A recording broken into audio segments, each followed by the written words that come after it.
नमस्कार दोस्तों, आज हम सुनाते हैं गरीब बाप और दहेज की आग की कहानी। उत्तर प्रदेश के एक छोटे से गांव भूलपुर में रामेश्वर नाम का एक गरीब मजदूर रहता था। वो रोजाना ईंट भट्टे पर काम करता, दिन भर धूप में जलता और रात को थका हारा घर लौटता था। उसका घर मिट्टी का था, छप्पर टपकता रहा, लेकिन उस घर में प्यार, सच्चाई और अपनापन भरा हुआ था।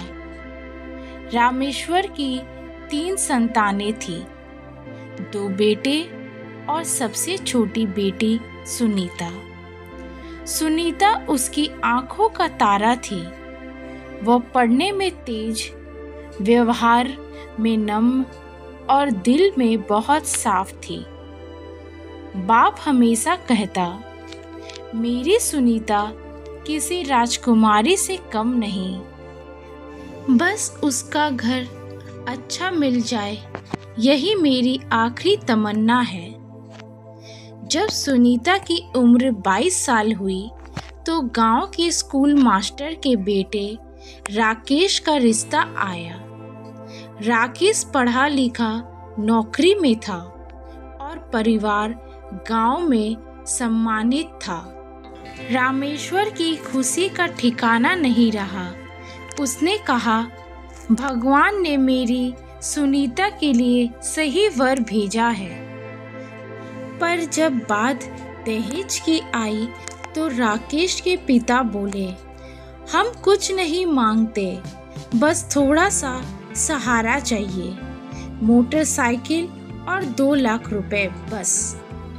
रामेश्वर के चेहरे का रंग उड़ गया। उसके पास न जमीन थी, न जेवर, न पैसा। वो बोला, भाई साहब, मैं गरीब आदमी हूँ, पर इज्जत में बेटी को विदा करूँगा। आप कुछ कम कर दे। पर ससुराल वालों ने साफ कह दिया, बिना दहेज ये रिश्ता नहीं होगा। रामेश्वर ने खेत गिरवी रखे, उधार लिया और किसी तरह दहेज का इंतजाम किया। शादी धूमधाम से हुई। सुनीता की आंखों में सपने थे और बाप के दिल में सुकून की बेटी सुखी रहेगी। लेकिन कुछ ही महीनों में सब बदल गया। राकेश की माँ और पिता ने सुनीता को ताने देने शुरू कर दिए। तेरा बाप क्या लाया है, वो मोटरसाइकिल भी पुरानी दे गया, घर में तोले भर का सोना भी नहीं दिया। सुनीता चुपचाप सहती रही। वो चाहती थी कि घर में शांति बना रहे। वो हर पत्र में पिता को लिखती, मैं बहुत खुश हूँ, आप चिंता मत कीजिए। पर अंदर ही अंदर वो टूट रही थी।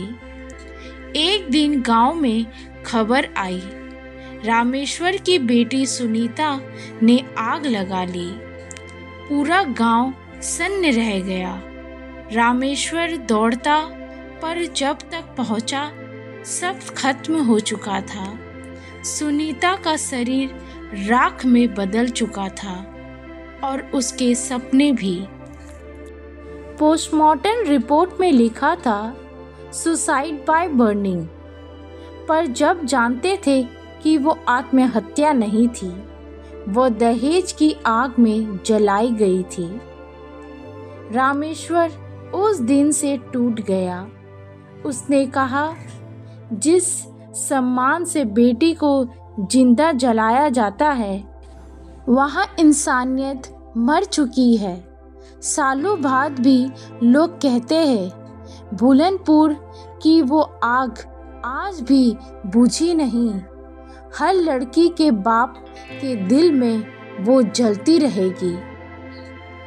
तो बच्चों, हमें ये शिक्षा मिलती है, दहेज कोई तोहफा नहीं है, एक अभिशाप है। बेटियां बोझ नहीं, भगवान का आशीर्वाद है। अगर हम सब मिलकर दहेज प्रथा के खिलाफ खड़े हो तभी गरीब बाप और दहेज की आग जैसी कहानियाँ दोबारा नहीं लिखी जाएगी। धन्यवाद।